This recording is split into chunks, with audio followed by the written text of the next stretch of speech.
I am Mason Stallings, and today I'm going to be covering trapezoids, isosceles trapezoids, and their diagonals. First, I'll be defining a trapezoid. A trapezoid is a quadrilateral where two of the sides are parallel. For example, in this diagram, EC and FD are parallel. However, it is not a parallelogram, as CD and EF are not parallel. And thus, it is a trapezoid. The interior angles of a trapezoid, as with any other quadrilateral, all add up to 360 degrees. Area of a trapezoid, as represented here by K, equals height over 2 multiplied by A plus B, where A and B each equal the different parallel sides. Now ABCD here is an isosceles trapezoid, and as you can see, just like a normal trapezoid, has two parallel sides. In this case, BC and AD. It also has two non-parallel sides, in this case, AB and CD.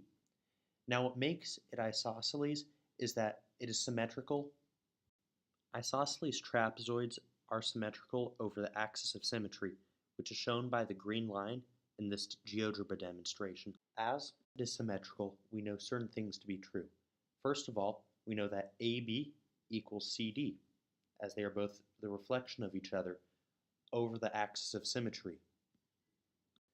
The symmetry of an isosceles trapezoid also extends to angles, with the angles that correspond to each other on the other sides of the axis of symmetry being equivalent to each other. For example, angle ABC is equal to angle BCD, as you could see through this GeoGebra demonstration where they are both 135. And the same applies to the bottom angles BAD and ADC. Now, an epic fact about isosceles trapezoids is they are technically an equidiagonal quadrilateral. This means that both of their diagonals, BD and AC in this example, are equal in length. This is also very interesting because the intersection of the diagonals, in this case G, is also on the axis of symmetry.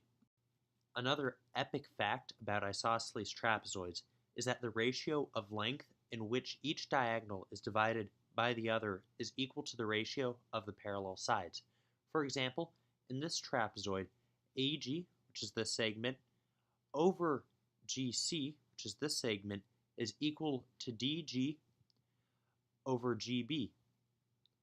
However, more importantly, both of these are also equal to AD over BC.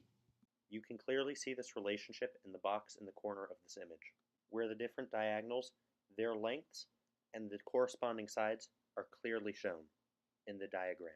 Thank you very much for watching. I'm Mason Stallings, and I hope that this helps you on the final exam.